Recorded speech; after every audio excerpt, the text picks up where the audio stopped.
Hola, el acoso escolar o bullying es todo tipo de maltrato que se da en las aulas de clase, que se produce de manera reiterada y en el que generalmente sus víctimas suelen ser estudiantes que sufren este tipo de abuso por parte de sus mismos compañeros. Aunque solemos asociarlo con niños o jóvenes, estudiantes de escuelas primarias o de colegios, es un fenómeno que puede darse también en universidades o instituciones de educación superior y en general en cualquier ámbito de nuestras vidas. Este tipo de abuso físico y psicológico se define como un conjunto de comportamientos de forma intencional y hostil, llevados a cabo por el abusador durante un tiempo frecuente y prolongado, con el fin de vulnerar en algún sentido a una persona o grupo de personas. Yo soy Laura Sandoval y les doy la bienvenida a este capítulo de En los brazos del monstruo.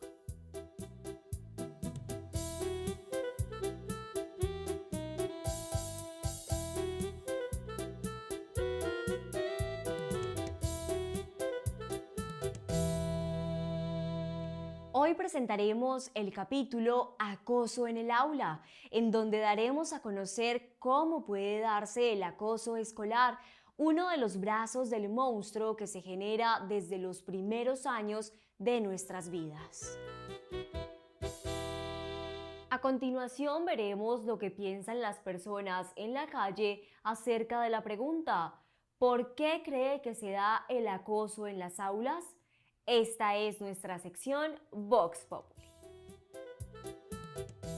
Cuando estaba en la universidad sí se veía mucho el acoso tanto de los estudiantes hacia los maestros como de los maestros hacia los estudiantes.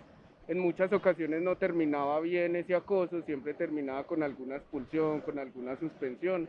Son cosas que no se deberían presentar, más que todo, igual ya ha disminuido mucho con respecto a los tiempos de antes, porque sabemos que, por ejemplo, yo que estudio actualmente, tenemos compañeros que siempre nos están defendiendo y siempre estamos de la mano con todo el mundo para que eso suceda menos.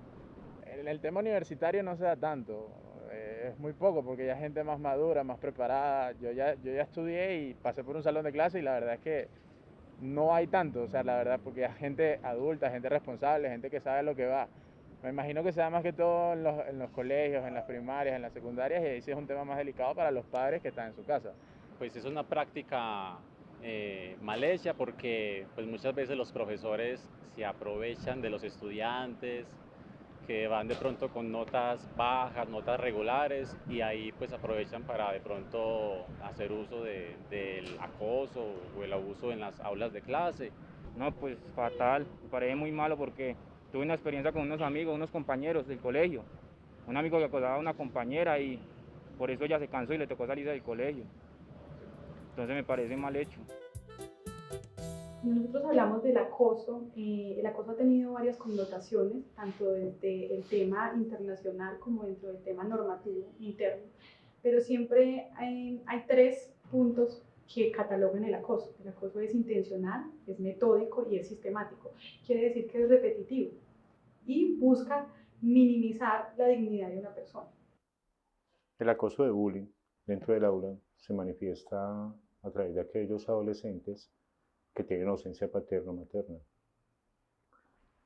que crecen con sus tíos o abuelos, van creciendo con unos arquetipos en el cual se van desarrollando, desempeñando con mucha agresión por esa ausencia que tienen en el aspecto paterno y materno. El acoso se vino a tratar en Colombia, o se vino a crear una ley con referencia al acoso a partir del año 2013, que fue la norma como tal que salió, que fue la 1620.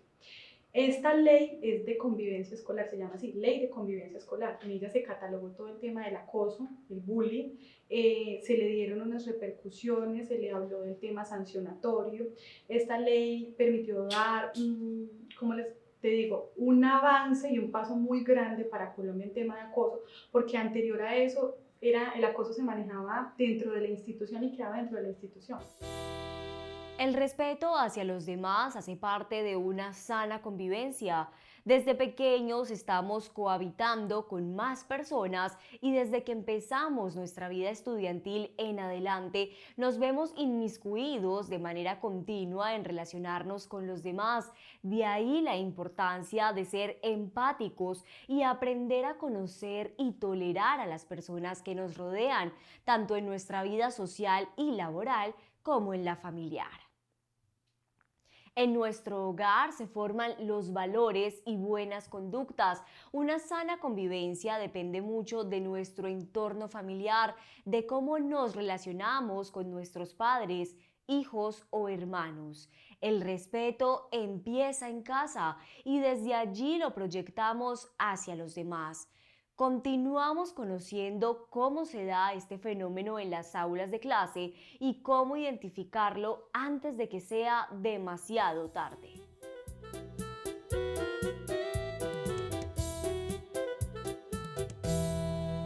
Bueno, el acoso escolar pues es una situación donde se encuentran unas relaciones asimétricas, hablándolo técnicamente, donde hay un sujeto que ejerce una fuerza, un poder sobre otro que tiene otras condiciones.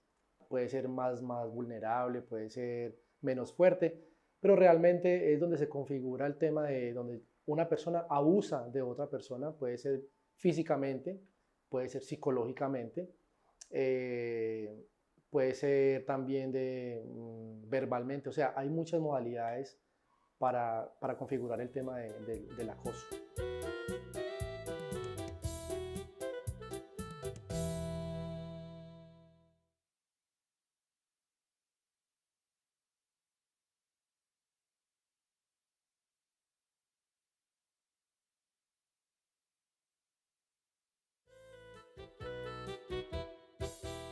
Son niños que les gusta someter a otro.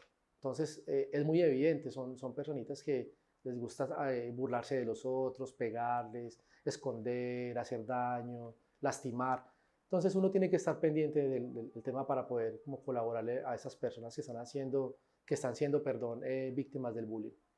Pues mira, desde la psicología eso es muy amplio. Hay muchas situaciones de maltrato desde el núcleo familiar, en sus contextos, los amigos, la familia, o sea, hay muchas cosas. Lo que pasa allí es que se configura un tema donde yo quiero hacerle sentir a esa otra persona lo que yo sentí cuando fui maltratado. Entonces, perfiles pueden haber muchos. La situación más preocupante es cuando yo como ser humano quiero ejercer poder sobre otro para hacerlo sentir mal.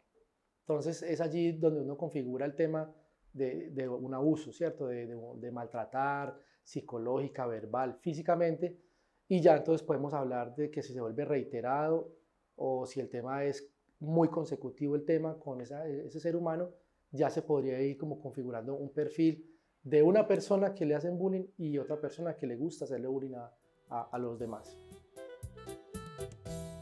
Esta ley como tal se dio por dos tutelas principales, que fue la tutela 917 del 2003 y fue la 905 del 2011. Estas dos tutelas crearon un punto en tema de la Corte para tratar el acoso. Te voy a decir por qué.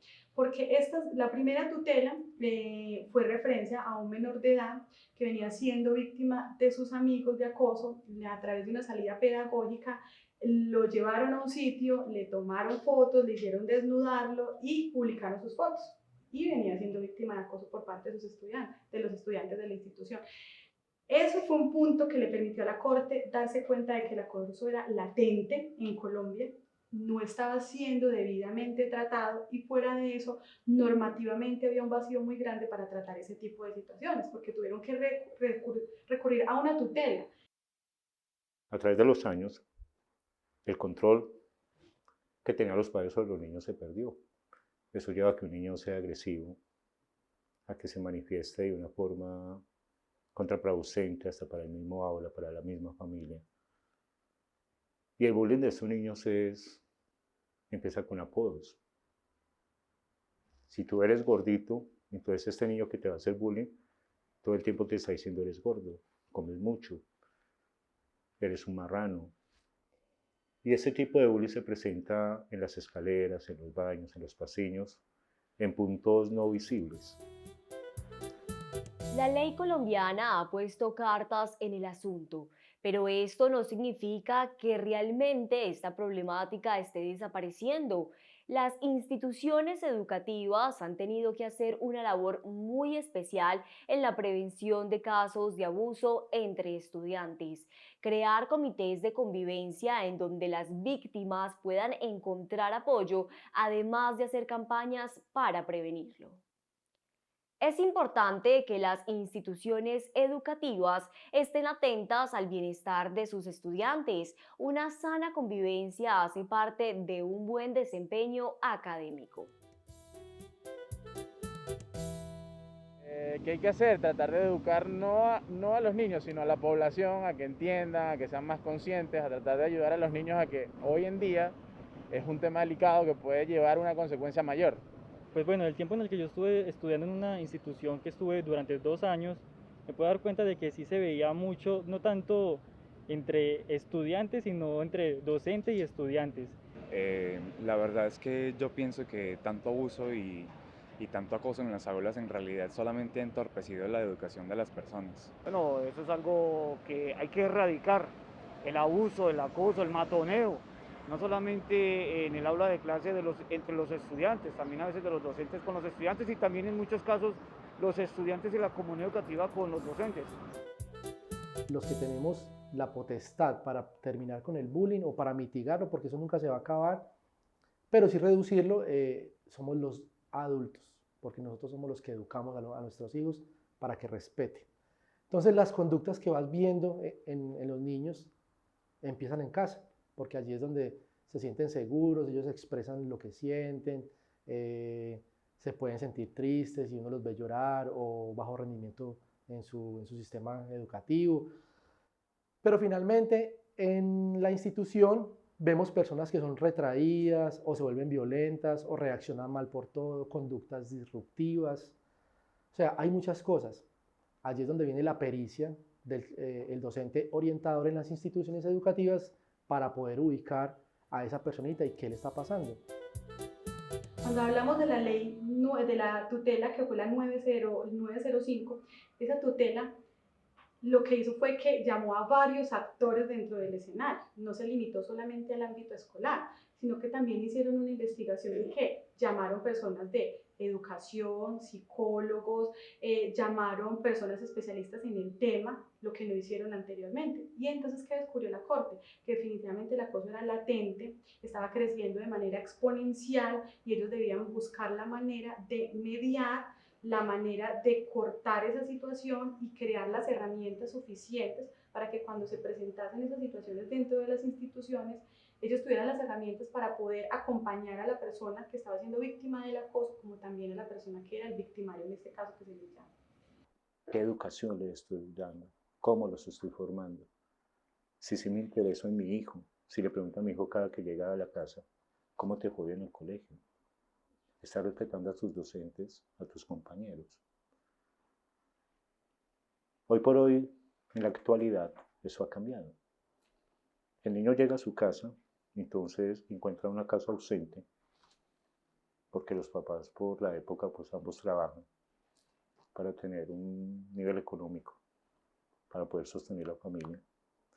Entonces llega un niño a una casa sola, donde la comida está en la nevera, le toca calentarla, nadie le pregunta cómo le fue, qué tareas tiene, cómo se ha comportado con los docentes, cómo ha sido el proceso con sus compañeros.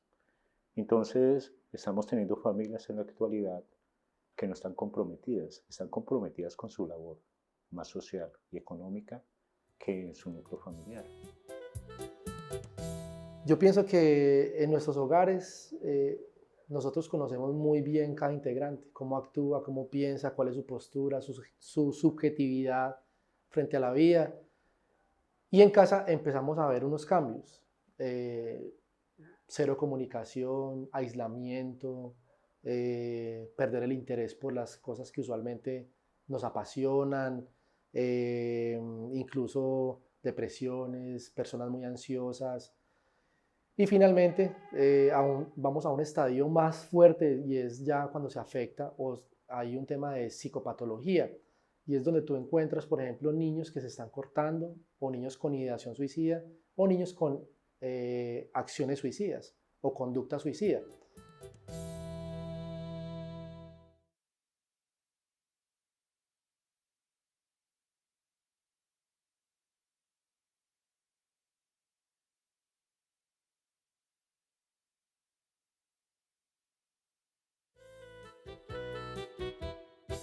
Específicamente el bullying como tal, yo diría que tiene 4 protagonistas. Es la persona a la que le hacen el bullying, la persona que hace el bullying, los amigos o los estudiantes que ven que están haciendo el bullying y se quedan callados, y los adultos que los niños van, buscan una ayuda pertinente y simplemente pasan el tema. Entonces estamos siendo indirectamente articulados a un proceso de bullying al cual pertenecemos todos, porque créeme que es un problema social fuerte. Sabemos que no hay canales comunicativos amplios para que venga un chico y te diga, venga, me está pasando esto, pero uno debe ir a ampliarlo. Entonces yo voy, me acerco, ¿qué te pasa? Es que yo te conozco, eres un chico alegre, eres un chico extrovertido, eres un chico que socializa súper bien, habilidades sociales, y ahora te estoy viendo aislado, bajo rendimiento académico, mantienes solito por allá, incluso hasta cortes. Entonces uno ya sabe que hay un tema o hay alguna situación de bullying. Entonces esas conductas son las que nos dan como el primer campanazo de estar pendientes. Dentro de las instituciones educativas es de suma importancia que el cuerpo docente tenga un acompañamiento en donde la tolerancia y la inclusión sean la consigna de la convivencia estudiantil, espacios en donde los estudiantes puedan crear y promover la cultura del respeto hacia los demás. Asimismo, es igual de importante que los padres de familia complementen este proceso desde sus hogares, que escuchen y que hablen con sus hijos, que sepan interpretar las señales si están siendo víctimas de abuso al brindarles confianza y seguridad. Ahí hay que seguir un debido proceso, un conducto regular de hablar, conciliar, una mesa de conciliación, porque el colegio debe ser una mesa de paz, tranquilidad y de proceso cultural y social. La cuestión es que dejan pasar 1, 2, 3 y no se ven como esa preocupación de las autoridades, ya sean académicas o ya sean legales, como para que no vuelva a suceder. Sería mucho más fácil si con el amor y la comprensión en medio de las aulas se tratara mejor a los estudiantes y así desde las casas también. Pues mira, sí, hay directrices claras desde la Secretaría de Educación y pues, realmente las conductas en un colegio deben ser como muy claras, donde la convivencia debería ser todo súper bien, ¿cierto? Pero cuando hay unos brotes de bullying o de ciberbullying o de sexting o de grooming, porque como te digo, eso ya, o sea, ya está articulado al tema del acoso, finalmente nosotros tenemos un compromiso total.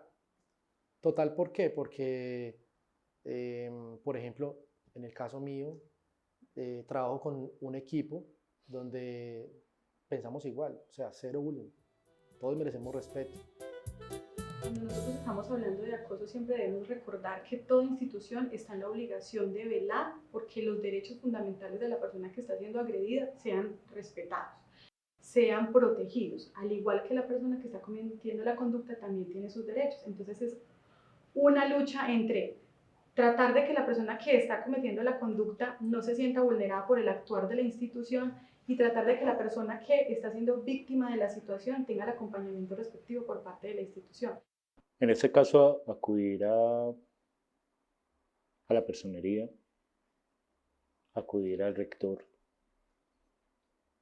acudir al docente que está presente en ese momento.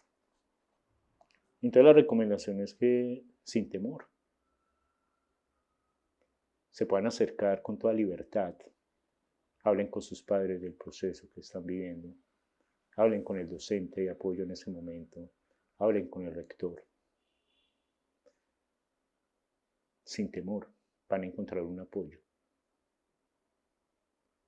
Maestro significa aquel que pone una guía, aquel que enseña con su actuar. Entonces, si lo empleamos de ese foco, de esa forma como creemos que somos, entonces le vamos a dar otro foco a este maltrato, le vamos a dar una solución. Entonces, por lo general, todo este tema de la ley 1620 buscó que en ese campo se crearan políticas públicas nuevas en Colombia para poder tratar el tema del acoso, el bullying dentro de las instituciones en general. Entonces, cuando hablamos del tema de que cómo las instituciones van a mediar o van a estar en el acompañamiento de los menores en esa situación, siempre tiene que haber un comité de convivencia. Un comité de convivencia que debe estar formado por rector, psicólogo, un representante de padre de familia y un representante estudiantil, que ellos son los que van a conocer de primera mano, en primer plano, los casos de acoso que se presenten dentro de las instituciones como tal.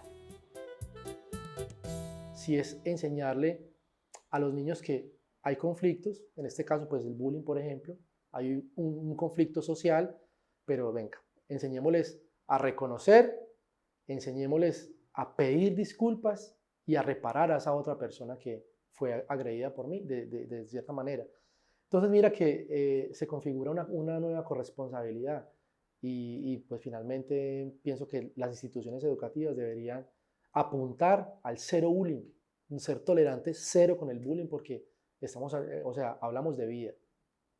El caso puede llegar a otra instancia y no es un secreto para nadie.